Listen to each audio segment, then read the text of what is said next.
Welcome back guys to our YouTube channel and इस वाली video हम क्या डिस्कस करने वाले हैं सर। इस वाली वीडियो के अंदर हम सीए फाइनल एसएफएम हमने chapter number 8 derivative analysis and valuation start करा हुआ है। इससे लास्ट वाली क्लासेस के अंदर मैंने आपके साथ टेस्ट या नॉलेज के सारे क्वेश्चंस खत्म कर दिए थे, क्वेश्चन नंबर 1 से लेके क्वेश्चन नंबर 25। और इस वाली वीडियो के अंदर हम सारे आपके examples as well as illustration देखने वाले हैं, तो ज्यादा आपके एग्जाम्पल्स एंड इलस्ट्रेशन नहीं है। एंड अगर आपको पता हो हमने जो सारे टेस्ट एंड नॉलेज के क्वेश्चंस कवर करे हैं उन सब के अंदर ये वाले examples as well as illustration already cover हो चुके हैं, तो हमें इसमें ज़्यादा टाइम नहीं लगने वाला है। एंड इसके अंदर आपको ज़्यादा इंपॉर्टेंट वाली चीज़ भी आपको नहीं मिलने वाली है, तो बहुत बेसिक चीज़ें मिलेंगी। एक इलस्ट्रेशन या दो इलस्ट्रेशन आपको मैक्सिमम मिल सकती हैं जो आपको इंपॉर्टेंट मार्क करनी पड़ेंगी। तो हम देख लेते हैं हमारा इस वाली वीडियो में कैसे रहने वाला है। तो हम मार्क कर लेते हैं, अपना पेन ले लेते हैं और मूविंग ऑन देखते हैं। डेरिवेटिव एनालिसिस एंड वैल्यूएशन हम देखते जाते हैं, जहाँ पे हमें जो एग्जाम्पल और इलस्ट्रेशन मिलता जाएगा हम उसे इंपॉर्टेंट मार्क करते जाएंगे। तो अभी तक हमें कोई एग्जाम्पल नहीं मिला है। आ गया ये फ्यूचर कॉन्ट्रैक्ट, ये सब थ्योरी चल रही है, कॉन्सेप्ट वाली थ्योरी चल रही है सब। फ्यूचर फॉरवर्ड का डिफरेंस, ठीक है। आ गया ये कोई एग्जांपल इलस्ट्रेशन, ये सब इन्होंने लिखा। फ्यूचर प्राइस में क्या क्या आता है, फ्यूचर प्राइस में क्या क्या आता है, ये सब हमें पता है। आ गया सर, पहला एग्जांपल आ गया है सर। पहला एग्जांपल आप सबके लिए रेडी है। और फर्स्ट एग्जांपल कहना क्या चाहते हैं हम पढ़ते हैं। The price of ACC stock as on 31st December 2010 was rupees 220 and the future price of the same stock on the same date, that is 31st December 2010 for March 2011, मतलब after 3 months का जो आपका as on current date, मतलब आपका 31st December 2010 पे जो आपका price चल रहा है फॉर फ्यूचर्स वॉज 230, ठीक है। Other features of the contract and related information आ रहा है एज फॉलोज, ठीक है। टाइम ऑफ एक्सपायरेशन आपकी 3 मंथ्स है, ठीक है। और इसे 0.25 ईयर लिखा है, हमें इसकी जरूरत नहीं है। 0.25 ईयर हमें क्यों लिख के दे रहा है, हमें कैलकुलेट करना नहीं आता क्या। 3/12 आपका 0.25 ईयर्स ही आएगा, क्योंकि आपकी सारी कैलकुलेशन ईयर से मतलब पर एनम के बेसिस पे होती हैं इसके अंदर आपका डेरिवेटिव एनालिसिस के अंदर, ठीक है। और बोरिंग रेट आपका 15% पर एनम है। एनुअल डिविडेंड आपका दे रखा है 25% पेबल और before 31st March 2011 and face value of the stock ₹10 दे रखी है। Based on the above information the future price of for ACC stock as on 31st December 2010 should be, मतलब क्या कहना चाहता है, ये कहना चाह रहा है इस एग्जाम्पल के अंदर कि आपका फेयर फ्यूचर प्राइस क्या होगा। इन्होंने दे रखा है 230, तो आपका क्या हो गया, आपका एक्चुअल फ्यूचर प्राइस हो गया फॉर 3 मंथ्स फ्यूचर, ठीक है। और आपका निकलवाना चाहता है फेयर फ्यूचर प्राइस, मतलब फेयर कितना आना चाहिए, मतलब आपका आना कितना चाहिए in on the basis of आपका बोरिंग रेट 15% है, टाइम ऑफ एक्सपायरेशन 3 मंथ्स है, और आपका एनुअल डिविडेंड 25% पेबल है, और आपका फेस वैल्यू ऑफ स्टॉक ₹10 है, और आपका सीएमपी आपका 220 है। तो आपका आना कितना चाहिए, फिर हम देखेंगे कितना फेयर प्राइस आना चाहिए था फ्यूचर प्राइस, और एक्चुअल में 230 है। फिर हम देखेंगे क्या हमारी आर्बिट्रेज अपॉर्चुनिटीज हैं, क्या हम सेल करें फ्यूचर मार्केट में, क्या हम बाय करें। तो वो सब हमारा फंडा होता है। तो सबसे पहले हम फ्यूचर प्राइस निकाल लेते हैं, फेयर फ्यूचर प्राइस निकाल लेते हैं। उसका फॉर्मूला आप सबको पता है क्या होता है, CMP मल्टीप्लाई बाई E⁻RT, अगर आपका कॉन्टिन्यूस कंपाउंडिंग होता है। और यहाँ पे इस वाले क्वेश्चन के अंदर कोई भी कॉन्टिन्यूस कंपाउंडिंग का हिंट नहीं है, तो हम क्या करेंगे, CMP ब्रैकेट में 1+R कर देंगे, ठीक है। और अगर आपका कोई भी डिविडेंड होता है तो आपका डिविडेंड की प्रेजेंट वैल्यू माइनस कर देते हैं। तो यहाँ पे हम देख लेते हैं इसमें क्या है। तो इसके अंदर हमारा हो गया CMP आपका 220 हो गया है। और अगर हम रेट देखें तो आपका 15% रेट है, कोई दिक्कत वाली बात नहीं है, और 3 मंथ्स का है, तो मतलब 15% मल्टीप्लाई बाई 3/12, तो देखा जाए तो 3.75% आ जाएगा। तो 220 मल्टीप्लाई बाई 3.75%, तो आपका इंटरेस्ट तो 8.25 आ गया। प्लस करो CMP 220, तो आपका 228.25 आपका आपका प्राइस आएगा फेयर फ्यूचर प्राइस। पर इसके अंदर आपको डिविडेंड भी माइनस करना पड़ेगा, डिविडेंड लेस करेंगे क्योंकि वो क्या आपका इनफ्लो है। और डिविडेंड कैसे निकलेगा, 10 रुपीज के ऊपर आपका कितना 25% है, तो अल्टीमेटली आपका 2.5 इसमें लेस कर दो, तो आपका क्या आ जाएगा 225.75 आपका क्या आ जाएगा फेयर फ्यूचर प्राइस आ जाएगा। और एक्चुअल में फ्यूचर प्राइस क्या चल रहा है आपका 230 चल रहा है, तो एक्चुअल में जो आपका 230 चल रहा है और मेरा फेयर फ्यूचर प्राइस आपका कितना आ रहा है 225.75 आ रहा है। तो मैं फ्यूचर मार्केट के अंदर अगर मैं देखूं तो मेरा शेयर की वैल्यू ओवर वैल्यूड चल रही है, और ओवर वैल्यूड चल रही है तो मैं ओवर वैल्यूड वाली चीज को सेल करूंगा। तो फ्यूचर मार्केट के अंदर मैं शेयर को सेल करूंगा, और कैश मार्केट में मैं शेयर बाय करूंगा। तो कैश मार्केट में मैं शेयर बाय करूंगा 220 के अंदर, फ्यूचर मार्केट में मैं 230 पे सेल करूंगा। और जब मुझे कैश मार्केट के अंदर 220 पे बाय करना है तो उसके लिए मुझे अमाउंट बोरो भी करनी पड़ेगी। तो अगर मैं आपको बताऊं, ये वाला शायद हमारा क्वेश्चन करा हुआ है टेस्ट एंड नॉलेज के अंदर, सेम ही हमारा क्वेश्चन करा हुआ है, और आई गेस इसमें फिगर्स भी सेम थी। और अगर मैं आपको बताऊं तो आपका जो प्रॉफिट होगा ना, प्रॉफिट लॉस कैसे निकालते हैं, मैंने आपको इस वाले क्वेश्चन में ये बताया था। प्रॉफिट लॉस आपका होता है एक्चुअल फ्यूचर प्राइस माइनस में फेयर फ्यूचर प्राइस, ठीक है। तो अगर मैं देखूं यहाँ पे मेरा एक्चुअल फ्यूचर प्राइस हमारा है 230 है, और फेयर फ्यूचर प्राइस आपका कितना है 225.75 है, तो अल्टीमेटली मेरा प्रॉफिट क्या आएगा, मेरा प्रॉफिट 4.25 ही आएगा। मेरा प्रॉफिट 4.25 आएगा, मुझे कभी लॉस हो ही नहीं सकता है। तो इन्होंने वही चीज बोली होगी, 10 कॉस्ट ऑफ कैरी कॉन्सेप्ट हमें नहीं पता, 225.75 हमारा आ गया। और आगे देखो इन्होंने क्या बोला, हु विल बी द आर्बिट्रेजर, इन्होंने बताया आर्बिट्रेज कैसे करेंगे। अगेन देखो मैं बताऊं तो 4.25, देखो 4.25 आ गया, और 4.25 मैंने आपको डायरेक्ट बता दिया था ये चेक करने के लिए कि आपका एक्चुअल फ्यूचर प्राइस माइनस में फेयर फ्यूचर प्राइस का डिफरेंस आपका प्रॉफिट ही आएगा। और इसे चेक कर, ये तो हमने चेक करने के लिए हो गया, पर इसका जो है आपको डिटेल आंसर कैसे करेंगे। हमने क्या करा था 220 पे स्टॉक बाय करा था, और हम क्या करेंगे 220 पे स्टॉक हमने बाय करा था, तो उस पर हम क्या करेंगे, एक तो हमें डिविडेंड मिलेगा उसका, और डिविडेंड कैसे मिलेगा 10 मल्टीप्लाई बाय 25%, तो आपको 2.5 का तो डिविडेंड मिलेगा। और हमने क्या करा था शेयर सेल करा था फ्यूचर मार्केट के अंदर, हमने शेयर सेल करा था क्योंकि हमारा क्या था वो ओवर वैल्यूड था। उन्होंने वही लिखा हुआ यहाँ पे ओवर वैल्यूड वगैरह, आर्बिट्रेज अपॉर्चुनिटी है, कोई दिक्कत नहीं है। तो हमने जब वो सेल करा था ओवर वैल्यू, तो ठीक है 230 पे हमने क्या करा था सेल करा था, ठीक है, एक तो वो प्रोसीड आ गई, और हमारे पास डिविडेंड की प्रोसीड आ गई 2.5, तो 232.5 आ गया। और हमने क्या करा था 220 पे आज एज ऑन करंट डेट आपका शेयर बाय करा था, ठीक है, उसकी वजह से हमें डिविडेंड मिल गया, कोई दिक्कत नहीं है, वो हमने इन्फ्लो में ले लिया 2.5 पे। जो हमने आज 220 पे शेयर बाय करा उस पर हम क्या करें, हमने अमाउंट बोरो करा था, तो उस पर हम इंटरेस्ट कैलकुलेट करके उसकी पेमेंट करेंगे आफ्टर 3 मंथ्स, और उसका इंटरेस्ट आई गेस वो आया था आपका 8.25 आया था, हाँ 8.25 ये रहा। तो अल्टीमेटली आफ्टर 3 मंथ्स कितनी पेमेंट हो जाएगी 220 प्लस 8.25, तो आपका आंसर आएगा 228.25 मैं पेमेंट करूंगा आफ्टर 3 मंथ्स। और मुझे आफ्टर 3 मंथ्स क्या क्या सेल प्रोसीड्स मिलेंगी, एक तो मुझे डिविडेंड मिल जाएगा 2.5 का, और जो मैंने फ्यूचर मार्केट के अंदर सेल करा हुआ है, आपका क्या करा हुआ है फ्यूचर सेल करा हुआ है, तो उसकी मुझे प्रोसीड मिल जाएंगी आपकी 230 की। तो अल्टीमेटली मैं देखूं तो 228.25 का मेरा क्या हुआ आउटफ्लो हुआ, और मेरा इनफ्लो क्या होगा 232.5, हाँ 232.5, तो अल्टीमेटली मेरा 4.25 का प्रॉफिट आएगा। तो ये तो हो गया बिल्कुल समझाने वाला टेक्निक, और इसको क्रॉस चेक कैसे कर सकते हैं, एक्चुअल फ्यूचर प्राइस माइनस में फेयर फ्यूचर प्राइस। तो इस वाले क्वेश्चन के अंदर आपको कुछ भी इंपॉर्टेंट मार्क नहीं करना था, 4.25 का आपका प्रॉफिट आ गया। इनफैक्ट ये वाला same example in the form of question हम टेस्ट नॉलेज के अंदर ऑलरेडी कर चुके हैं, मुझे फिगर्स भी याद आ रही हैं कुछ कुछ। तो ठीक है, आपको ये कुछ भी मार्क नहीं करना है, ये 8 नंबर के लिए एग्जाम के अंदर आने भी नहीं वाला है, ये जस्ट आपका कॉन्सेप्ट टेस्ट करने के लिए एग्जाम्पल फ्रेम करा गया है। तो इसे हम इग्नोर करते हैं, ये आपको बिल्कुल भी मार्क नहीं करना है, इंपॉर्टेंट। यहाँ पे ये आपका कॉन्सेप्ट समझा रहा है, ठीक है। और देखो ई की वैल्यू क्या होती है, मैंने आपको बताया था 2.71828 होती है, उन्होंने क्या लिखा है 2.718, तो इसे 2.71828 मैं आपको और आगे बताता हूँ 2.71828 ये आपकी फुल आपकी ई की वैल्यू होती है। आगे अगला एक और एग्जांपल है, consider 3 month maturity forward contract है, non dividend paying contract paying stock है, ठीक है, आपको नॉन डिविडेंड है तो मतलब आपका प्रेजेंट वैल्यू ऑफ डिविडेंड हम नहीं माइनस करेंगे, ठीक है। The stock is available for ₹200, CMP दे रखा है 200 दे रखा है, और कॉन्टिन्यूस कंपाउंडिंग का आपका चल रहा है ये, और इस फ्री रेट ऑफ इंटरेस्ट आपका 10% पर एनम है। तो इसे जब 10% पर एनम है तो इसे 3 मंथ में कन्वर्ट कर लेंगे, कैसे 10 मल्टीप्लाई बाई 3 डिवाइड बाई 12, तो आपका 2.5% आ जाएगा। The price of the forward contract, अब बताओ फॉरवर्ड कॉन्ट्रैक्ट कैसे होगा, अब यहाँ पे कॉन्टिन्यूसली कंपाउंडिंग वाला है तो हम ई का फॉर्मुला लगाएंगे, कैसे लगाएंगे, CMP multiply by e to the power r t, CMP आपका 200 हो गया, multiply by e to the power r, क्या आर आपका 10% है, मल्टीप्लाई बाई टाइम पीरियड है आपका 3 divide by 12, multiply by 3 divide by 12, या फिर इसे क्या कर सकते हैं 0.25 भी कह सकते हैं। तो अल्टीमेटली अगर मैं सॉल्व करूंगा तो 200 multiply by e to the power 0.025 आएगा, और ई की वैल्यू आप 2.7182 पुट भी कर सकते हैं, एंड इसके अकॉर्डिंग आप इसकी वैल्यू सॉल्व कर सकते हैं। इसे लास्ट वाली क्लास के अंदर मैंने आपको ई की वैल्यू सॉल्व करनी भी सिखाई थी, कैसे, आपको शायद इलस्ट्रेशन नंबर 11 था या फिर नहीं, टेस्ट नॉलेज का क्वेश्चन नंबर 11 था या फिर 12 था, मैंने उन दोनों में से एक में आपको सॉल्व करना सिखाया था।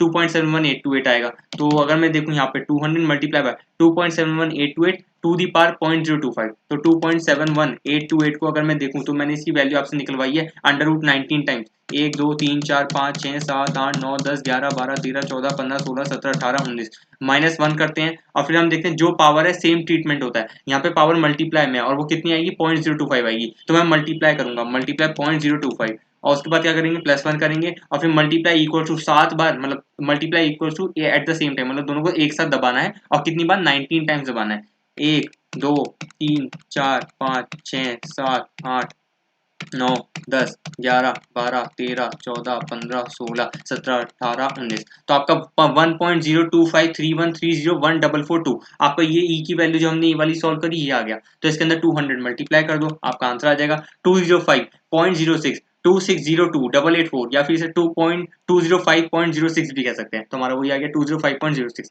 वैसे मुझे कराने की बिल्कुल भी जरूरत नहीं थी, मुझे एग्जाम्पल देखते ही आपको काटा मनवाना चाहिए था, क्योंकि ये बहुत बेसिक सा एग्जाम्पल है, मतलब ये आना भी नहीं एग्जाम के अंदर। नेक्स्ट आपको एग्जांपल देखते हैं, नेक्स्ट एग्जांपल है आपको कंसीडर अ 4 मंथ आपका फॉरवर्ड कॉन्ट्रैक्ट है ऑन 500 शेयर्स है with each share price at ₹75 है, ठीक है, कोई दिक्कत वाली बात नहीं है। आपका सीएमपी ₹75 का हो गया है और डिविडेंड आपका 2.5 पर शेयर है, इज एक्सपेक्टेड टू अक्रू और to the shares in 3 months time. अच्छा 3 मंथ्स टाइम द और आपका रेट 10% का है और द वैल्यू ऑफ कॉन्ट्रैक्ट बताओ आपका क्या होगा। तो ठीक है, जब आपको पता होता है, जब आपको डिविडेंड दे रखा है आपका ₹2.5 पर शेयर होता है, तो आप क्या करते हो, आपका फॉर्मूला क्या होता है, आप सीएमपी होता है उस पर आप इंटरेस्ट एक्रू करते हो, माइनस में डिविडेंड कर देते हो।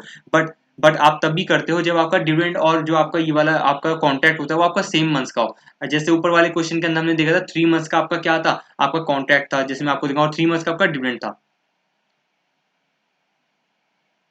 एग्जांपल देखते हैं हम, यहाँ पे इस वाले केस में 2.5 का डिविडेंड था ना, देखो यहाँ पे 3 मंथ्स का आपका टाइम ऑफ एक्सपायरेशन, मतलब फ्यूचर कॉन्ट्रैक्ट आपका 3 मंथ्स का है और डिविडेंड भी आपका कब पेबल है, 31 मार्च 2011 पे, तो मतलब डिविडेंड भी आपका 3 मंथ्स का है। तो जब दोनों चीज सेम होती हैं तो आप क्या करते हो, जो सीएमपी आपका 220 है या तो इसमें एडजस्ट कर लो, या तो 220 में से आप डायरेक्टली डिविडेंड माइनस करो, दैट इज 2.5 रुपीज। पर यहाँ पे आफ्टर 3 मंथ्स है, मतलब इसे क्या करेंगे, पहले इसकी प्रेजेंट वैल्यू निकालनी पड़ेगी, मतलब 2.5 जो आपका डिविडेंड आफ्टर 3 मंथ्स पेबल है, पहले इसकी प्रेजेंट वैल्यू निकालो। प्रेजेंट वैल्यू कैसे, मतलब 2.5 और आपका क्या हो गया 15% मल्टीप्लाई 3/12, आपका 3.75% आपका इंटरेस्ट रेट है ना, तो 2.5 डिवाइडेड बाय आप क्या करोगे 1.0375, तो आपका आएगा 2.4096385541। तो 220 में से पहले डिविडेंड माइनस करो, 2.41 भी कह सकते हैं इसे, तो 220 में से 2.41 माइनस करो, फिर इस पे इंटरेस्ट अक्रू करो। एक तो ये टेक्निक होती है और जब ये वाली टेक्निक हम यूज कर सकते हैं। बट इस वाले केस में क्या हुआ कि दोनों जब सेम टाइम पीरियड है, जब सेम टाइम पीरियड है तो आप पहले इसकी प्रेजेंट वैल्यू निकाल रहे हो, फिर 220 में से माइनस करोगे, फिर इस पे इंटरेस्ट अक्रू करोगे, तो ये थोड़ा लंबा हो जाता है। तो जब सेम मंथ होता है तो हम क्या करते हैं, डायरेक्टली पहले इंटरेस्ट कैलकुलेट कर लेते हैं सीएमपी पे और फिर हम क्या करते हैं, आपका डिविडेंड माइनस कर देते हैं एक ही बारी में। बट जब आपका टाइम पीरियड अलग होते हैं, जैसे अगले वाले एग्जांपल के अंदर आपका दे रखा है इन्होंने 4 मंथ्स का, तो आपका फ्यूचर कॉन्ट्रैक्ट है और डिविडेंड इन्होंने बोला 3 मंथ्स का ही है, तो सबसे पहले क्या करेंगे, जो 3 मंथ्स का डिविडेंड है सबसे पहले तो उसकी प्रेजेंट वैल्यू निकालेंगे और फिर उसे सीएमपी में से माइनस करेंगे, फिर उस पर इंटरेस्ट अक्रू करेंगे। समझ आया सर, कॉन्सेप्ट के अंदर ऑलरेडी कवर्ड है। इसका फॉर्मूला होता है कैसे, आपको निकालना होता है फेयर फ्यूचर प्राइस, तो क्या करते हैं सीएमपी माइनस में प्रेजेंट वैल्यू ऑफ डिविडेंड, फिर मल्टीप्लाई करते हैं e⁻rt, अगर आपका कॉन्टिन्यूस कंपाउंडिंग, अगर कॉन्टिन्यूस कंपाउंडिंग नहीं है तो ब्रैकेट में क्या करते हैं 1+r कर देते हैं, माइनस में present value of dividend CMP साथ माइनस होता है और इसे एडजस्टेड सीएमपी बोलते हैं, इसे एडजस्टेड सीएमपी बोलते हैं। तो आपका इस तरीके से होता है। अगर आपको ऑलरेडी, अगर आपको ये तब करते हैं, ज्यादातर प्रेफर तब करते हैं जब आपका डिफरेंट मंथ होता है कि भाई डिविडेंड आपका 3 या 4 महीने का है और आपका जो कॉन्ट्रैक्ट है वो आपका 4 या 5 महीने का, जब दोनों डिफरेंट होते हैं। बट अगर दोनों सेम होते हैं तो सबसे पहले आप क्या करते हो, सीएमपी मल्टीप्लाई में आप क्या कर देते हो e⁻rt या 1+r करके उस पर कैलकुलेट कर लेते हो और माइनस में एक ही बारी में डिविडेंड माइनस कर देते हो। कर इसे भी ऐसे सकते हैं कि आप सीएमपी माइनस में प्रेजेंट वैल्यू ऑफ डिविडेंड भी कर सकते हैं, बट उसके अंदर एक स्टेप बढ़ जाएगा कि आप प्रेजेंट वैल्यू ऑफ डिविडेंड पहले निकालोगे। जैसे 2.5 वाले को आप पहले 3 मंथ मतलब आज की डेट पे लाओगे, उसे हमने 2.41 करा था, फिर उसे माइनस करोगे 220 में से, फिर उस पर इंटरेस्ट कैलकुलेट करोगे, तो वो थोड़ा लंबा हो जाता है। तो जब सेम मंथ्स होते हैं तो हम एक ही बारी में क्या करते हैं, पहले इंटरेस्ट कैलकुलेट करते हैं और एक बारी में माइनस करते हैं। तो हम नेक्स्ट वाला क्वेश्चन देखते हैं उसमें क्या है। हाँ, इस वाले में देखिए जैसे इन्होंने लिखा है कि भाई आपका 4 मंथ का तो फ्यूचर कॉन्ट्रैक्ट है और आपका डिविडेंड 3 मंथ्स टाइम पे है, तो सबसे पहले क्या करोगे, दो तरीके हैं। अगेन हम क्या कर सकते हैं, या तो 3 मंथ्स को सबसे पहले प्रेजेंट वैल्यू आप लेके आओ एज ऑन टुडे, और उससे क्या करो, आप करोगे 75, आपका क्या चल रहा है 75 पे चल रहा है ना, और 500 शेयर्स पे है, तो हम क्या करेंगे 500 मल्टीप्लाई बाय 75, या फिर एक तरीके से 75 माइनस में आपको जो डिविडेंड है वो माइनस करेंगे, फिर मल्टीप्लाई 500। एक तरीके से ऐसे कर सकते हैं, पहले आपकी जो 2.5 पर शेयर का जो आपका डिविडेंड है उसको एज ऑन डेट लेके आओ डिस्काउंटिंग करके। एक और तरीका हो सकता है, एक और तरीका हो सकता है, मैंने आपको बताया जब सेम मंथ्स होते हैं तो आप क्या करते हो, एक ही बारी में डिविडेंड माइनस करते हो। तो एक और तरीका ये भी है कि आप इसे कंपाउंड कर दो, मतलब 3 मंथ्स का 4 मंथ्स में लेके जाओ। आप इसे आगे भी तो लेके जा सकते हो, इसे कंपाउंड करके इसे 4 मंथ्स का बना दो डिविडेंड को, तो जब 4 मंथ्स बराबर हो जाएंगे तो आपका पहले वाला एग्जांपल की तरह ये वाला एग्जांपल भी हो जाएगा। तो आप सिंपल कर सकते हो, फिर आप क्या करोगे सीएमपी मल्टीप्लाई e⁻rt और माइनस में क्या कर दोगे, आप कर दोगे आपका डिविडेंड माइनस कर दोगे। या फिर एक तरीका ये होता है कि आप डिविडेंड को एज ऑन डेट लेके आओ, जीरो पे लेके आओ, उसे डिस्काउंट करके उसे सीएमपी में से माइनस करो। और इन्होंने क्या कर रखा है, इन्होंने सीएमपी में से माइनस कर रखा है, हम देख लेते हैं वो भी कैसे करा है। तो अगेन हमारा डिविडेंड कितना है, हमारा 2.5 पर शेयर है और शेयर कितने 500 है, तो 500 मल्टीप्लाई बाय 2.5, तो आपका डिविडेंड आएगा 1250, इन्होंने वो लिखा है 1250 आया है। और अगर हम देखें इसका प्रेजेंट वैल्यू कैसे निकालेंगे, प्रेजेंट वैल्यू निकालने के लिए हम इसे क्या करेंगे, डिवाइड करेंगे e⁻rt, है ना, जब हम कंपाउंड करते हैं मल्टीप्लाई करते हैं e⁻rt, और प्रेजेंट वैल्यू मतलब r डिस्काउंट करने के लिए हम क्या करेंगे, डिवाइड बाय e⁻rt। और r क्या आपका, अब r का तो हमारे देख रहा है 10% दे रखा है और टाइम पीरियड क्या आपका 3 मंथ्स है, क्योंकि हमें 3 मंथ से डिस्काउंट करना है। तो 10% मल्टीप्लाई बाय 3/12, ये आपका क्या आएगा 2.5% ही आ जाएगा। और इसकी वैल्यू शायद हमने सॉल्व कर दी 1.02 कुछ ऐसे करके आई थी, तो मैं एक बार और सॉल्व कर लेता हूँ इसकी वैल्यू। 2.71828, और इसे करते हैं 1 2 3 4 5 6 7 8 9 10 11 12 13 14 15 16 17 18 19 -1 और मल्टीप्लाई 0.025 भी आएगा ये, और +1 मल्टीप्लाई इक्वल टू 1 2 3 4 5 6 7 8 9 10 11 12 13 14 15 16 17 18 19। तो आपकी 1.02531301442 आपकी e to the power r t मतलब ये वाली वैल्यू थी, मतलब e टू दी पावर 0.025 की। तो 1250 डिवाइडेड बाय आपकी 1.025, इस वाली फिगर से हम डिवाइड करेंगे। तो कर लेते हैं इसे, कैसे करेंगे, 1250 डिवाइडेड बाय आपका आंसर आएगा तो 1219, हाँ यही आ रहा है हमारा भी, यस सर आंसर बिल्कुल आ गया 1219.139427। इसे हम 1219.14 भी कह सकते हैं, पर 1219.13 करें, कोई दिक्कत नहीं है, राउंडिंग ऑफ का खेल गेम होता है। तो जैसे आपका ये वाला आ गया डिविडेंड, अब ये क्या करेंगे, मैंने आपको बताया सीएमपी, आपका डिविडेंड एज ऑन डेट आ गया। अब सीएमपी में से एडजस्ट करो, सीएमपी क्या है आपका, सीएमपी है आपका 75 पर शेयर है, मल्टीप्लाई 500 शेयर हो गया, तो 37,500 माइनस में 1219.13 कर देंगे, ठीक है, डिविडेंड माइनस हो गया, तो आपका एडजस्टेड सीएमपी हो गया 36,280.87 हो गया, ठीक है, कोई दिक्कत नहीं है। अब इसे क्या करेंगे, इसे करेंगे कंपाउंड, कितने महीने तक, 4 महीने का कॉन्ट्रैक्ट है, तो e to the power r t दोबारा करो, और e to the power r 0.10 multiply by t क्या हो गया 4/12,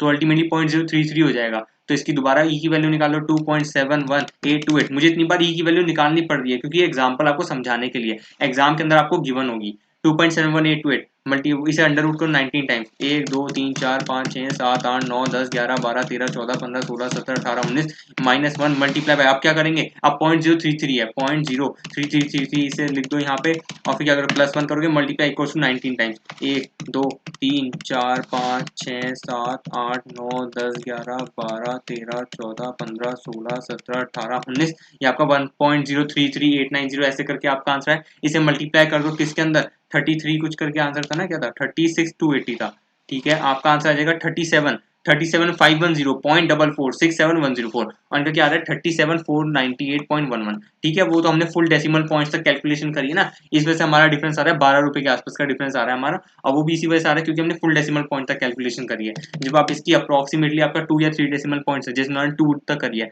2 डेसिमल पॉइंट्स तक आप जब कैलकुलेशन करोगे तो आपका ये आंसर आ जाएगा। तो आपको इसमें कुछ ज्यादा समझने वाला चीज नहीं, तो ये आपका सिर्फ कॉन्सेप्चुअल एग्जांपल था कि जब डिविडेंड देगा, तो जब डिविडेंड देगा आपका दो तरीके होते हैं, एक तो क्या करोगे आप टोटल में से माइनस कर दो, जैसे हमने एग्जांपल 1 में करा था, और वो तब करते हैं जब टोटल में, मतलब कहने मतलब सीएमपी पे आप इंटरेस्ट अक्रू कर दो अलग से, और अलग से डिविडेंड माइनस कर दो, वो तब करते हैं जब आपका सेम टाइम पीरियड होता है, कॉन्ट्रैक्ट का आपका फ्यूचर का भी सेम टाइम पीरियड है, और आपका डिविडेंड का भी सेम टाइम पीरियड, जैसे ऊपर वाले एग्जांपल में 3 मंथ था, बट इस वाले एग्जांपल के अंदर जब आपका अलग अलग टाइम पीरियड होता है, तो आप क्या कर सकते हो, सबसे पहले आप डिविडेंड की प्रेजेंट वैल्यू निकालो एज ऑन डेट, उसे सीएमपी में से माइनस करो, तो हमने वही करा, पहले प्रेजेंट वैल्यू निकाला, सीएमपी में से माइनस करा, फिर इसको हमने कंपाउंड करा multiply e to the power r t करके, और वो आपका 4 मंथ था। इसको हम एक और तरीके से कर सकते थे, जैसे मैंने आपको बताया, सबसे पहले तो आप क्या करो, CMP multiply by e to the power r t करो, तो सीएमपी आपका क्या था 500 मल्टीप्लाई बाई 75, तो आपका 37,500 आ गया, इसे multiply by e to the power r t मतलब वही रहेगा, ये आपका सेम रहेगा, ई टू दी पावर 0.10 मल्टीप्लाई 4/12 ऐसे करो।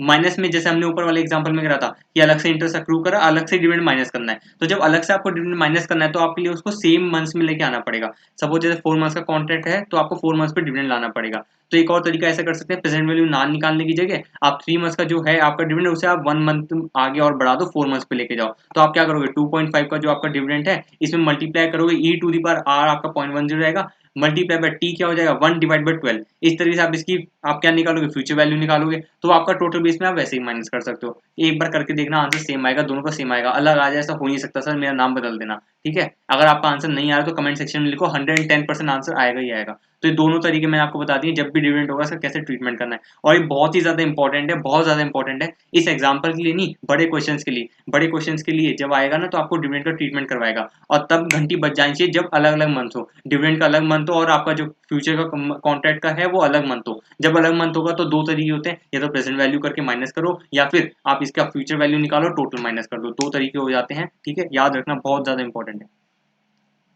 तो ये वाला एग्जाम्पल इंपॉर्टेंट नहीं था, बट इसका कॉन्सेप्ट इंपॉर्टेंट है बड़े क्वेश्चन के लिए। हम आगे देखते हैं, इंडेक्स फ्यूचर्स,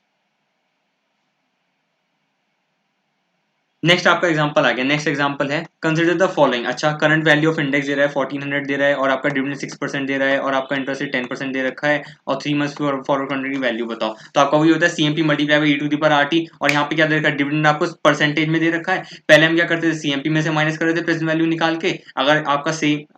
अगर आपका अलग अलग कॉन्ट्रैक्ट था, अगर आपका सेम था तो आप टोटल में से माइनस कर रहे थे, मतलब माइनस तो कर ही रहे थे डिविडेंड। अब उन्होंने परसेंटेज में दिया तो परसेंटेज में से माइनस करो। तो कहने का क्या मतलब है, आप रेट 10% है ना, तो इसे में से आप डिविडेंड माइनस करो, तो 10% माइनस 6% मतलब 4% आपका इफेक्टिवली आपका क्या रह जाएगा, रेट ऑफ इंटरेस्ट रह जाएगा। तो सीएमपी आपका 1400 multiply e to the power r क्या हो गया, अब आपका 4% रह जाएगा 0.04, मल्टीप्लाई बाय टाइम पीरियड क्या 3 मंथ्स है, तो मल्टीप्लाई 3 डिवाइड बाय 12। इस तरीके से आप सॉल्व करेंगे। ई की वैल्यू आप निकाल लेना, मैं बार बार नहीं निकलवाऊंगा सर, आप तो बहुत बेसिक है। ठीक है, ई की वैल्यू निकलवा लेना और आपका आंसर क्या आ जाएगा, फेयर फ्यूचर प्राइस आपका आ जाएगा। तो ये वाला एग्जांपल बिल्कुल भी नहीं करना। इसके अंदर बस एक चीज याद रखनी है, जब डिविडेंड परसेंटेज के अंदर हो तो आपका रेट में से माइनस करके आपको एडजस्टेड रेट पकड़ना है। ठीक है, well and good sir.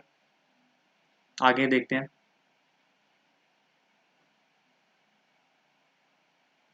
Concept बता रहे हैं,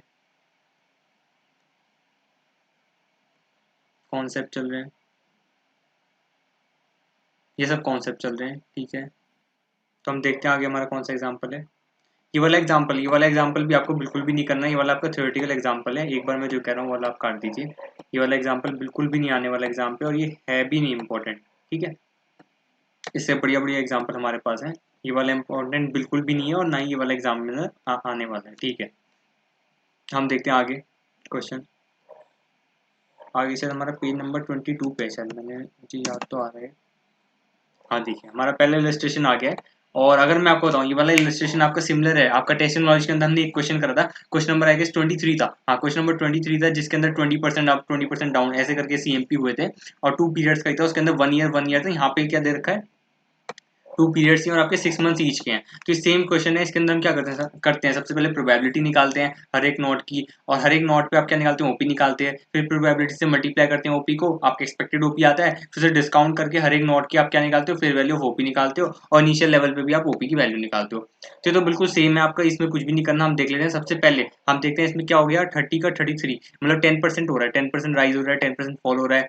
फिर 10% राइज, 10% फॉल, 10% राइज, 10% फॉल। तो ये आपका 10% वाला गेम चल रहा है। तो अगेन मैं इसमें क्या करूंगा, सबसे पहले प्रोबेबिलिटी निकालूंगा। और प्रोबेबिलिटी का फॉर्मूला मैंने आपको लास्ट क्लास में बताया था, क्या होता है, e to the power r t minus में d upon u minus d. और जब e to the power r t आपका कॉन्टिन्यूस कंपाउंडिंग में होता है, यहाँ पे कॉन्टिन्यूस कंपाउंडिंग का हमें कोई हिंट नहीं दे रखा, क्योंकि हमारे पास क्या है, एक्स दे रखा है हमें 28, मतलब एक्स साइज प्राइस 28 हो गया। और आर एफ आपका 5% पर एनम है, तो मतलब आपका नॉर्मल आपका कंपाउंडिंग चल रही है। तो आर आपका 5% हो गया, तो मतलब 1 प्लस आर, आर आपका 6 मंथ का पीरियड है, तो 1.025 हो गया आपका आर, तो 1.025 हो गया 1 प्लस आर। ठीक है, 1.025 हो गया। डी क्या आपका, डी होता है आपका जो आपका लो प्राइस होता है divide by CMP. Low price आपका कितना है, 27 है, और सीएमपी आपका 30 है। तो 27 डिवाइड बाई 30, तो आपका 0.9 आपका डी हो गया। और यू क्या हो गया, high price divide by CMP. High price आपका क्या है, 33 डिवाइड बाय आपका सीएमपी 30, तो 33 डिवाइड बाई 30 आपका क्या हो गया, 1.1 हो गया। तो जब हम इसे सॉल्व करेंगे तो 1.025 माइनस में 0.9 डिवाइड बाई 1.1 माइनस 0.9 मतलब 0.2, तो आपका 62.5% मतलब 0.625 आया। दैट मीन 62.5% आपका प्रोबेबिलिटी है कि आपका 33 प्राइस होगा आफ्टर 6 मंथ। और अगर मैं देखूं तो 37.5% मेरी प्रोबेबिलिटी आ जाएगी किसकी, 27 प्राइस की। 100 में से 62.5 माइनस कर देंगे ना। और इन्होंने देख लेते क्या करा हुआ है, यू आपका 1.1 हो गया, और डी आपका 0.9 हो गया, और आपका आर क्या करा इन्होंने 1.0247 निकाला है। अच्छा, हमारा 1.025 आया था, और इन्होंने क्या करा, इन्होंने यहाँ पे 1/2 से डिवाइड करा। अच्छा, इन्होंने बाहर लिया है होल में 1/2। और इसका क्या कॉन्सेप्ट है, ये अज्यूम कर रहे हैं कि आपका आफ्टर 6 मंथ भी आपका कंपाउंड हो रहा है। क्या कंपाउंड हो रहा है, आपका इंटरेस्ट कॉम्पोनेंट भी कंपाउंड होगा, तब इन्होंने ये चीज ली है। अगर आप देखो तो नॉर्मल कंपाउंडिंग में आपका क्या होता है, आपका हम अज्यूम करते हैं कि आपका 5 मल्टीप्लाई बाय 6/12 लेते हैं। और इन्होंने क्या करा है, अज्यूम करा हुआ है कि आपका इंटरेस्ट भी कंपाउंड हो रहा है, दैट्स वाई इन्होंने बाहर 1/2 करा हुआ है। तो आप कैसे भी कर सकते हैं। अगर आपको मैं बताऊं तो आपको नॉर्मल, जैसे मैंने बताया, आपको 1.025 आंसर करना है, और जिसके अंदर आपका 62.5% आएगा, आपका क्या प्रोबेबिलिटी आएगा हाई प्राइस की, और 37.5% आपका लो प्राइस की प्रोबेबिलिटी आएगी। आपको एग्जाम में इसी तरीके से करना है। अगर एग्जाम में कहेगा कि आपको इस पे भी इंटरेस्ट पे भी कंपाउंडिंग करनी है, देन आप इस वाले तरीके से कर सकते हैं जिन्होंने 1.0247 वाले से करा है, और इनका प्रोबेबिलिटी क्या है, इनका प्रोबेबिलिटी 62.35% आया है। आप इस तरीके से भी कर सकते हैं, बट एग्जाम के अंदर ये ऑलरेडी क्वेश्चन में अगर स्टेट करेगा तभी आपको करना है। अदरवाइज आप एक अजम्पशन नोट करके कर सकते हैं कि हमने क्या करा है, हमने इंटरेस्ट के ऊपर भी कंपाउंडिंग करी है। अदरवाइज सिंपल तरीके से मैंने आपको 62.5% निकलवाया, इस तरीके से तो आप कर ही सकते हैं। ठीक है, और अगर मैं देखूँ तो लो प्राइस की क्या है, ये 37.6765 करी है। तो हम अपना आंसर इस तरीके से चेक कर लेते हैं जो इन्होंने करा हुआ है, क्योंकि फिर मैं आपको आंसर निकलवाऊंगा, फिर मेरी ओपी की वैल्यू डिफरेंट आएगी, तो फिर हमें मज़ा नहीं आएगा क्वेश्चन चेक करने में, ठीक है। और तो हम देख लेते हैं, और हमने क्या करा है, हमने एक की प्रोबेबिलिटी निकाली है, इन्होंने क्या निकाला है 62.35। तो ठीक है, 62.35 इसका आया S1 का, और नीचे 27 वाले का क्या है आपका 37.67 है। तो आगे भी आपके सेम चलेंगे, 62.35, 37.65, 62.35, 37.65, क्योंकि आपकी परसेंटेज इंक्रीज और फॉल आपका सेम है, दैट इज 10%। तो आपका बार बार सेम ही फॉर्मूला रहेगा, तो आपका सेम प्रोबेबिलिटी भी आएंगी। और ओपी क्या होगा, आपका ओपी होता है क्या, आपका कॉल ऑप्शन चल रहा है, आपका कॉल ऑप्शन चल रहा है, और कॉल ऑप्शन में ओपी कैसे निकलता है, जब आपका सीएमपी ज्यादा हो एक्सरसाइज प्राइस से। आपका एक्सरसाइज प्राइस कितना है 28, तो आपका ओपी कब आएगा, जब आपका सीएमपी 28 से ज्यादा हो। और यहाँ पे फर्स्ट वाले केस में 36.3, मतलब 8.3 का आपका ओपी आ जाएगा, नेक्स्ट वाले केस में 1.7 आ जाएगा, और थर्ड वाले केस में 0 आएगा, क्योंकि आपका क्या हो गया, ईपी ज्यादा हो गया, सीएमपी कम हो गया। तो ठीक है, इस तरीके से हमारा चार्ट बन जाएगा। फिर हम 33 वाले प्राइस पे ओपी कैसे निकालेंगे, हम देख लेंगे इस वाले पे प्राइस पे कितनी 36.3 पे आपकी 8.3 थी, और नीचे वाले पे 1.7 थी, फिर इन्हें प्रोबेबिलिटी से मल्टीप्लाई करेंगे, फिर से डिस्काउंट करेंगे, ठीक है। तो 8.3 मल्टीप्लाई बाय 62 पॉइंट आपका क्या है 62.35%, और नीचे क्या है 1.7 मल्टीप्लाई बाय 37.65%, तो आपका क्या आ गया, ये आ गया 5.8151, इसे डिवाइड करो 1.025 से, तो आपका आंसर 5.68 आएगा। देख लेते हैं,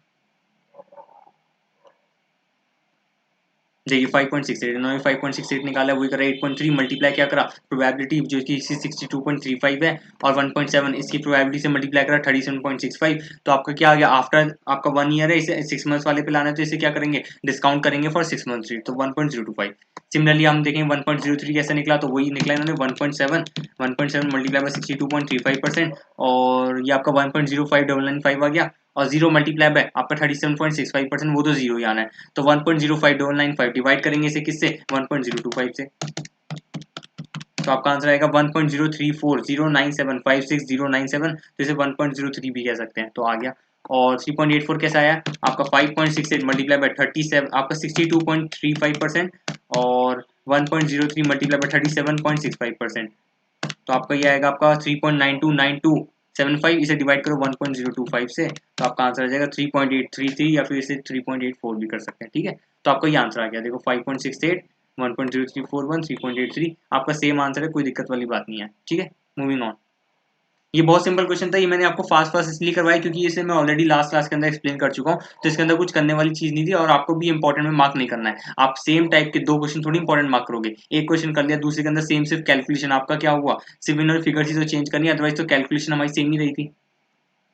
आगे रिस्क न्यूट्रल मेथड बता रहे हैं, एग्जाम्पल के आगे देखते हैं, एग्जाम्पल क्या करना चाह रहा है, प्राइस ऑफ द शेयर आपने दे रखा है 50 दे रखा है सीएमपी, और आफ्टर 1 ईयर क्या कह रहा है 60 भी हो सकता है 40 भी हो सकता है, मतलब 20% राइज भी हो सकता है 20% फॉल भी हो सकता है, RF 5% दे रखा है, और क्या कह रहा है लेट द प्रोबेबिलिटी, चल प्रोबेबिलिटी निकलवाना चाह रहा होगा ये, तो हम निकाल लेते हैं, वही सेम फॉर्मूला है, कॉन्टिन्यूस कंपाउंडिंग है नहीं इसके अंदर, तो RF आपका सिंपल करेंगे, नॉर्मल कंपाउंडिंग तो 1.05, और यहाँ पे क्या हुआ आपका हाई, क्या हुआ हाई प्राइस, आपका डी कैसे निकालेंगे, लो price divide by CMP, low price आपका 40 डिवाइड बाय सीएमपी 50, तो 0.8 आपका डी हो गया। यू कैसे निकालेंगे, high price divide by CMP, high price 60 divide by CMP क्या हुआ 50, तो 1.2 आपका क्या हो गया यू हो गया, और आर क्या था 1 प्लस आर, 1 प्लस आर मतलब 1.05,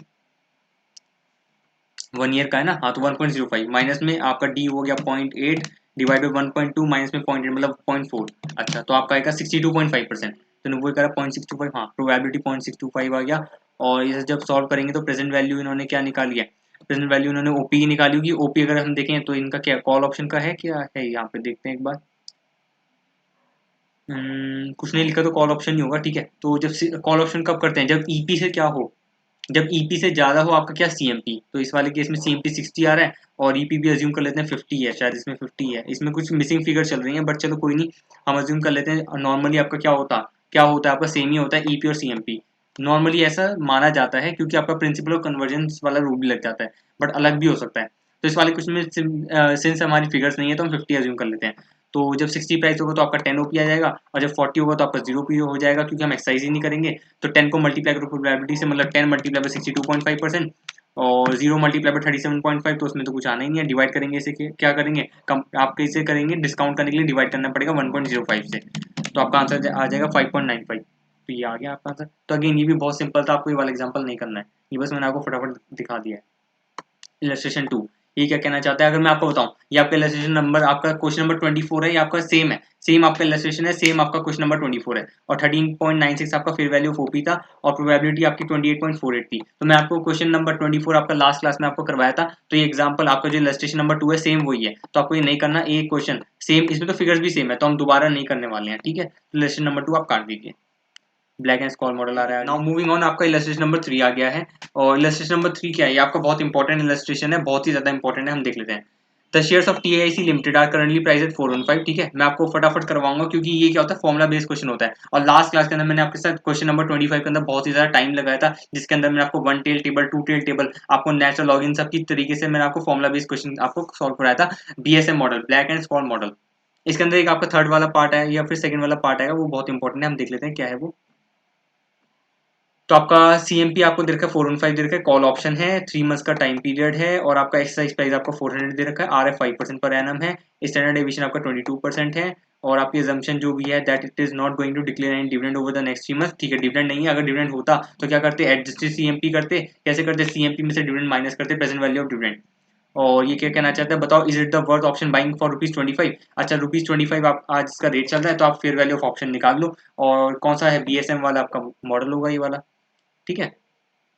तो आपका BSM मॉडल है, इन्होंने स्टैंडर्ड डेविएशन दे रखा है, तो आपका ऑब्वियसली BSM वाला मॉडल है, एग्जाम के अंदर लिखेगा कि भाई BSM से कैलकुलेट करो, तो BSM के अकॉर्डिंग है, क्योंकि आपका स्टार्टिंग में हेडिंग आ गई थी कि BSM आपका ब्लैक एंड स्मॉल मॉडल आपका चल रहा है, तो इसका फॉर्मुला होता है, कैसे निकालते हैं, सबसे पहले आपका क्या निकालते हैं, फिर वैल्यू ऑप्शन कैसे निकालते हैं, ऑप्शन कॉल ऑप्शन है, तो कॉल ऑप्शन का कैसे निकालते हैं, CMP मल्टीप्लाई बाय ND1, ठीक है, माइनस में क्या करते हैं, EP multiply by e⁻−RT multiply by ND2, तो इसके अंदर सबसे पहले D1 और D2 निकालते हैं, फिर ND1 ND2 निकालते हैं, और CMP आपको दे रखा है, आपको EP भी दे रखा है, और e⁻RT भी हम कर लेंगे अगर आपका कॉन्टिन्यूस कंपाउंडिंग, अगर वो नहीं है तो हम देख लेते हैं। यहाँ पे देखो रेट दे रखा है e⁻RT वाले, हाँ, तो मतलब ये आपका कॉन्टिन्यूस कंपाउंडिंग है।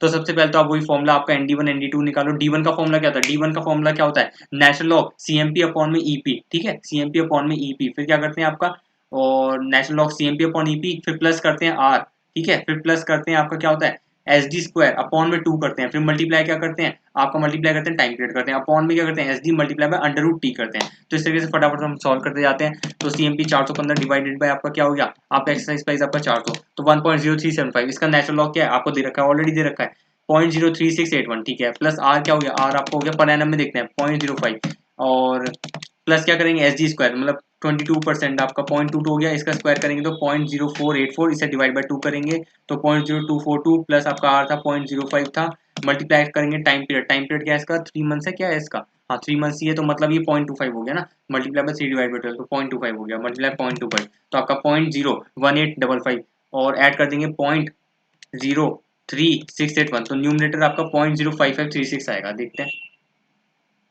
फटाफट, मैंने तो फटाफट कैलकुलेट करा है, हम देख लेते हैं एक बार।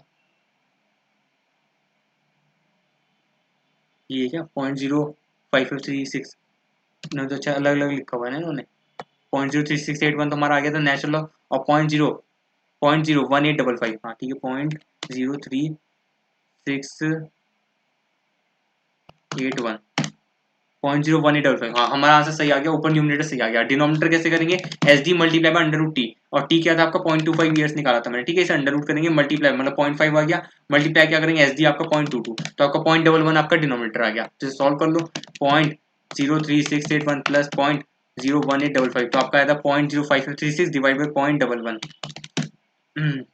तो आपका D1 आ गया आपका 0.5032, या फिर 0.5033 भी कर सकते हैं, हाँ ठीक है, या 0.503272272727 आ रहा है, 0.503433 भी कर सकते हैं, देख लेते हैं, 0.50322727, ठीक है। और D2 कैसे निकालते हैं, D1 माइनस में SD मल्टीप्लाई बाय √T, तो SD मल्टीप्लाई बाय √T तो हमारा 0.11 आया था डिनोमिनेटर के अंदर, तो इसमें से माइनस कर दो 0.5032727 माइनस में 0.11, तो आपका आ जाएगा 0.3932727, 0.3932727, और जैसे हम करेंगे तो ND1 आपका क्या हो जाएगा, इसमें n की वैल्यू मैंने निकालनी आपको लास्ट क्लास के अंदर सिखाई है, इसके अंदर हमारे वाले क्वेश्चन के अंदर इन्होंने टेबल नहीं दे रखी है, n की वैल्यू नहीं दे रखी है, एग्जाम के अंदर आपको गिवन होगी, और जब भी गिवन होगी तो आप इंटरपोलेशन मेथड यूज करेंगे, जैसे इस वाले केस में 0.27 है तो आपको एग्जाम के अंदर 0.50 की वैल्यू देगा, आपको एग्जाम के अंदर 0.6 आपको 0.55 की वैल्यू देगा या फिर 0.60 की वैल्यू देगा। तो आप इंटरपोलेशन मेथड से 0.5032 की वैल्यू निकाल सकते हैं।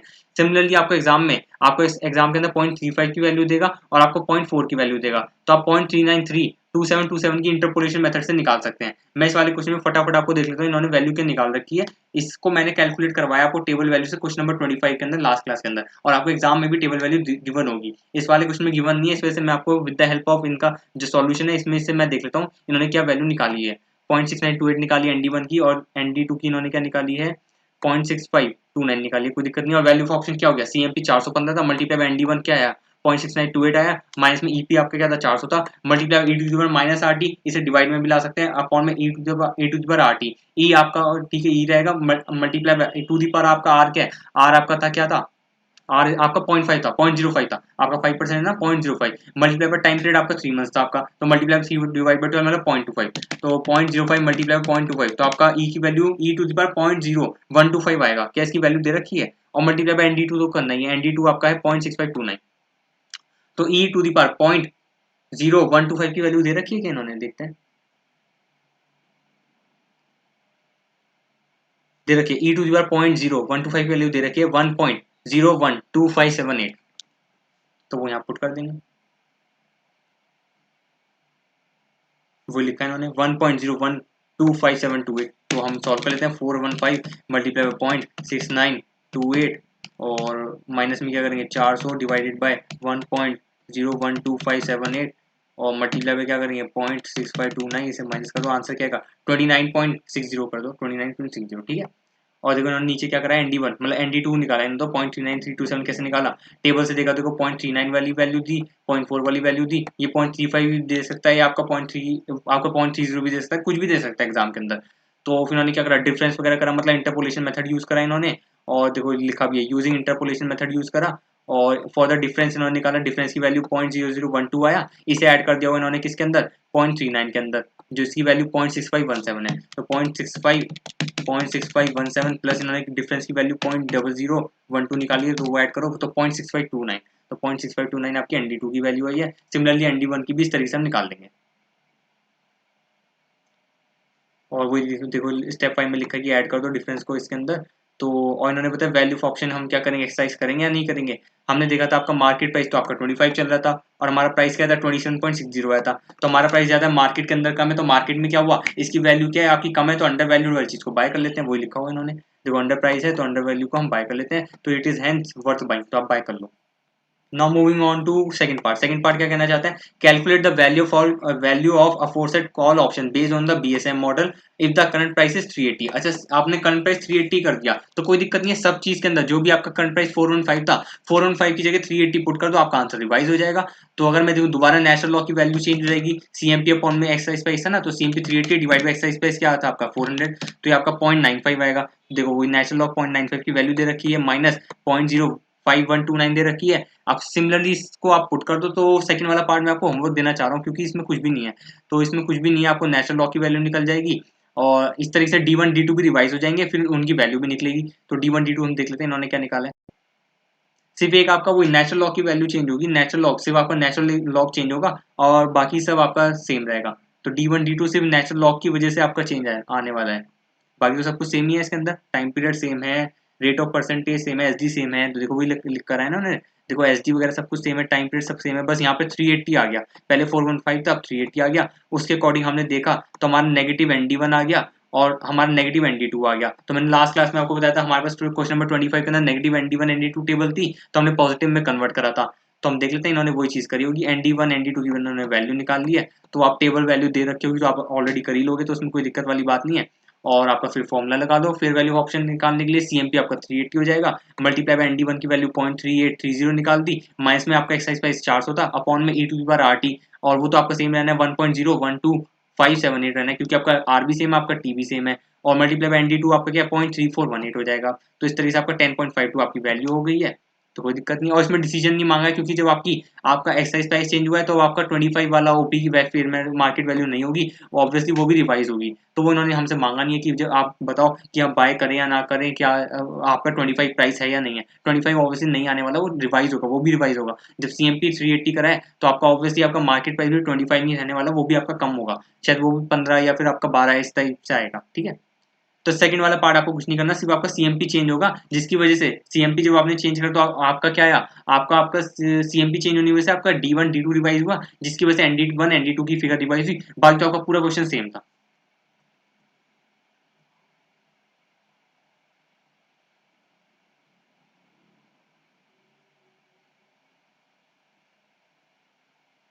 Now moving on to third part देख लेते हैं हमारा क्या कहना चाह रहा है। What would be the worth of put option if the current price rupees 380। अच्छा, पुट ऑप्शन, अब देखो पुट ऑप्शन निकालना है तो हम कॉल ऑप्शन तो कैसे निकालते थे, पुट ऑप्शन हमें निकालना है तो कॉल ऑप्शन हम कैसे निकालते थे, CMP मल्टीप्लाई क्या करते थे, CMP मल्टीप्लाई पे करते थे ND1, माइनस में क्या करते थे, EP मल्टीप्लाई पे E2 माइनस RT मल्टीप्लाई पे ND2 करते थे। अब पुट का क्या होता है, उल्टा होता है। पुट क्या होता है, पुट ऑप्शन के अंदर हम कब एक्सरसाइज करते हैं, जब हमारा EP ज्यादा होता है CMP कम होता है। तो फॉर्मूले के अंदर अब EP वाली वैल्यू आगे लाओ, EP मल्टीप्लाई बाय E⁻−RT, और यहाँ पे मल्टीप्लाई बाय ND2 नहीं करेंगे, पहले तो ND2 करा था ना EP के साथ, अब यहाँ पे करेंगे 1 माइनस ND2, और माइनस में करेंगे फिर CMP मल्टीप्लाई बाय ND1 नहीं करेंगे, ND1 की जगह 1 माइनस ND1 करेंगे। तो ये आपके ऑलरेडी कॉन्सेप्ट नोट्स के अंदर कवर्ड होगा। सर मुझे इस तरीके से मत देखो सर, मैंने आपको वही बताया जो आपके ऑलरेडी कॉन्सेप्ट नोट्स के अंदर कवर्ड है। अगर आपके कॉन्सेप्ट नोट्स के अंदर कवर्ड नहीं है तो आप बिल्कुल दोबारा से कॉन्सेप्ट नोट्स के अंदर अपने इनकॉर्पोरेट कर लीजिए। फॉर्मुला क्या होता है पुट ऑप्शन का, आपका होता है EP multiply by E⁻−RT multiply 1 minus में ND2 माइनस में CMP मल्टीप्लाई में क्या होता है 1 माइनस में ND1। तो आपका ये पुट ऑप्शन का फॉर्मूला होता है। एक और तरीका होता है आपका PCPT, आपका थ्योरी होती है put call parity theory. Put call parity theory के अंदर क्या होता है, आपका EP मल्टीप्लाई बाय E⁻−RT, आपका प्लस क्या होता है value of call option equal to क्या होता है CMP plus value of put option. ये भी आपका फॉर्मूला होता है। सर आप मुझे ऐसे देख रहे हो तो नहीं मैं क्या बोल रहा हूँ, पर सर ये आप सबके ऑलरेडी कॉन्सेप्ट नोट्स के अंदर कवर्ड है। तो किसी से भी आप सॉल्व कर लेते हैं, हम देख लेते हैं इन्होंने कैसे करा हुआ है। तो आई गेस हमारा PCPT से शायद सही रहेगा, क्योंकि जब हमारा CMP 380 है तो हमने value of call option already निकाल रखी है, और EP हमारे पास है, E की वैल्यू हमारे पास है, तो और हमारे पास CMP भी है, तो हम वैल्यू ऑफ पुट ऑप्शन बड़ी आसानी से निकाल लेंगे। देख लेते हैं। देखो भी मैं सबसे पहले आपको फॉर्मूला दिखाता हूँ।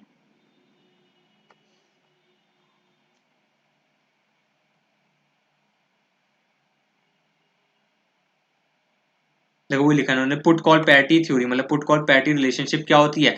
क्या करते हैं, सबसे पहले आपका आता है एक्सरसाइज प्राइस आता है, उसमें क्या करते हैं मल्टीप्लाई बाय E⁻−RT करते हैं, मतलब उसकी प्रेजेंट वैल्यू निकालते हैं, प्लस क्या करते हैं हम करते हैं plus value of call option. तो सबसे पहले मैं आपको present value of exercise price निकलवाता हूँ। आपका एक्सरसाइज प्राइस दे रखा है इन्होंने, क्या दे रखा है 400, आपका क्या क्या था 400 था, हाँ 400 था।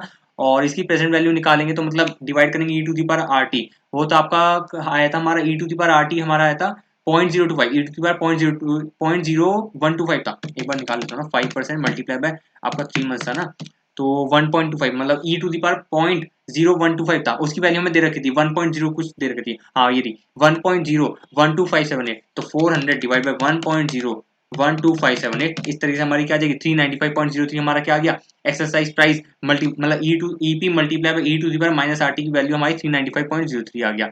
और इसमें हम क्या करेंगे value of call option add करेंगे, वो हमारी value of call option second part के अंदर 10.52 आई थी, तो 395.03 प्लस हम क्या करेंगे आप करेंगे 10.52, तो आपकी वैल्यू आ गई 405.55। ये किसके बराबर आएगा, ये बराबर आएगा CMP plus value of call put option के, CMP plus value of put option के। तो CMP माइनस कर दो इसके अंदर से, जो कि आपका 415 था, तो आपका वैल्यू ऑफ पुट ऑप्शन क्या आ गया, आपका वैल्यू ऑफ पुट ऑप्शन आपका आ जाएगा इस तरीके से था ना।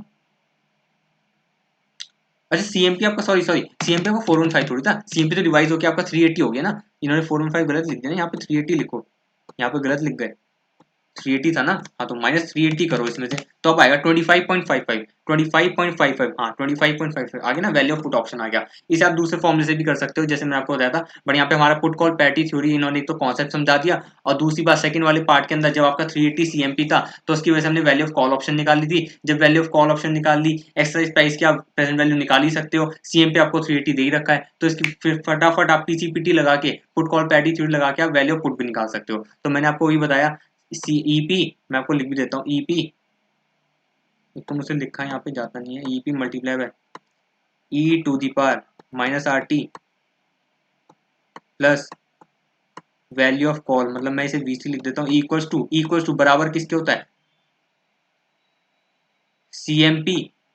CMP plus value of put, मतलब VP लिख देता हूँ मैं VP। तो ये आपकी थ्योरी होती है। तो आपका EP मल्टीप्लाई बाई e⁻RT आप निकाल सकते हैं। वैल्यू ऑफ कॉल 10.52 हमने सेकंड पार्ट में निकाली थी। CMP आपका 380 हो गया। तो इस तरीके से आप सॉल्व करेंगे इक्वेशन, वैल्यू ऑफ पुट आ जाएगी 25.55। और ये वाला थर्ड वाला पार्ट बहुत ज्यादा इंपॉर्टेंट है। थर्ड वाला पार्ट बहुत ही ज्यादा इंपॉर्टेंट है। VIP मार्क कर लीजिए थर्ड वाले पार्ट को। नाउ हम देखते हैं फोर्थ वाला पार्ट क्या है। देखिए फोर्थ वाला पार्ट क्या है। फोर्थ वाला part, if TIC limited share price at present is taken at ₹408। अच्छा इन्होंने प्राइस कर दिया 408 कर दिया CMP, और डिविडेंड आपका 10 हो गया, तो expected to be paid in 2 months time, then calculate the value of call option. कुछ भी नहीं करना सर, आपका पहले CMP 408 था, अब इनसे क्या करना है, जब प्रेजेंट वैल्यू आपका डिविडेंड होता है तो प्रेजेंट वैल्यू निकालेंगे और CMP में से माइनस करके एडजस्टेड CMP करेंगे। तो जहां पे भी आपका CMP 415 था फर्स्ट वाले एग्जाम्पल में, या फिर आपके सेकंड वाले एग्जाम्पल में 380 था, थर्ड वाले में भी 380 हमने CMP यूज करा था। अब फोर्थ वाले एग्जांपल के अंदर 408 माइनस में प्रेजेंट वैल्यू ऑफ डिविडेंड, और प्रेजेंट वैल्यू ऑफ डिविडेंड कैसे निकालेंगे, यहाँ पे आपका ₹10 है और 2 मंथ्स का है, तो e⁻RT आपका क्या हुआ, टाइम पीरियड आपका 5% मल्टीप्लाई बाय 2 डिवाइड बाय 12, तो आपका 0.00833 दे रखा है। हाँ देखो e⁻00833। अब ये तो कंपाउंडिंग में है, तो हमें क्या प्रेजेंट वैल्यू निकालने के लिए डिवाइड करना पड़ेगा। 10 डिवाइडेड बाय 1.000 इसे डिवाइड करेंगे तो 9.92 और अप्रोक्सीमेटली 9.9166 9972233 आया। इसमें से हम क्या करेंगे, डिविडेंड आपकी प्रेजेंट वैल्यू डिविडेंड आ गई एज ऑन टुडे, और इसमें से क्या करेंगे, CMP में से माइनस कर देंगे, तो आपका एडजस्टेड CMP आ जाएगा। आपका एडजस्टेड CMP आपका 398 आ जाएगा, 398.08 आ जाएगा। ठीक है, 398.0833 तो आपका आ जाएगा। जब आप CMP यूज करेंगे तो आपका नेचुरल लॉग की वैल्यू भी रिवाइज हो जाएगी। CMP अपॉन EP करते हैं ना, CMP अब आप लोगे 398.08, फिर से क्या करोगे, इसे डिवाइड करोगे, आप क्या करोगे, डिवाइड करोगे, आपका EP आपका 400 था, तो आपका 0.9952 देखो वही लिखा होगा 0.9952, तो नेचुरल लॉग 0.9952 की वैल्यू भी दे रखी है, तो सब कुछ वैल्यू दे रखी है। आप क्या करोगे, दोबारा आप निकाल लोगे, इसका क्या निकालोगे, ND1 ND2 निकालोगे, D1 D2 दोबारा आएंगे, ND1 ND2 दोबारा आएंगे, बाकी तो सेम कॉन्सेप्ट है, सेम क्वेश्चन है।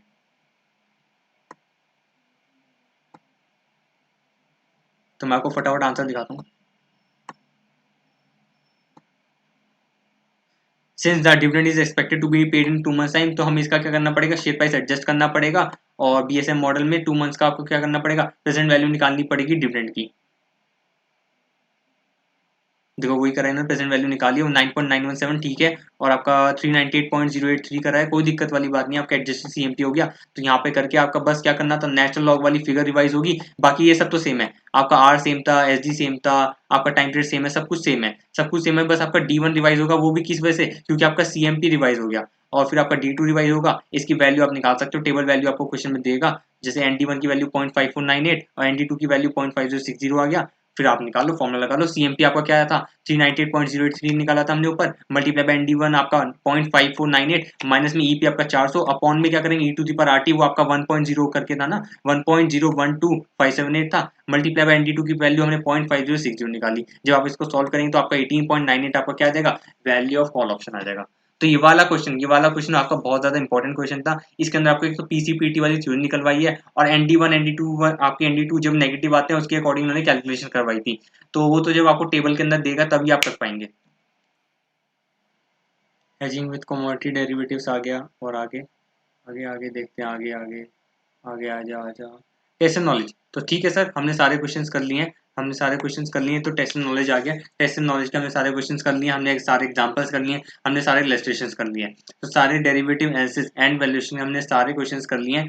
तो आई होप आप सबको मेरी वीडियो अच्छी लगी होगी। If you are liking the videos, then please like the videos, share these videos with all of your friends, and at the end what I would like to say to all of you is enjoy and all the best of luck all the future chartered accountants for your upcoming examination. Enjoy करिए sir, bye bye. And हाँ, subscribe जरूर कर लेना sir channel को, आप सब कर ही रहे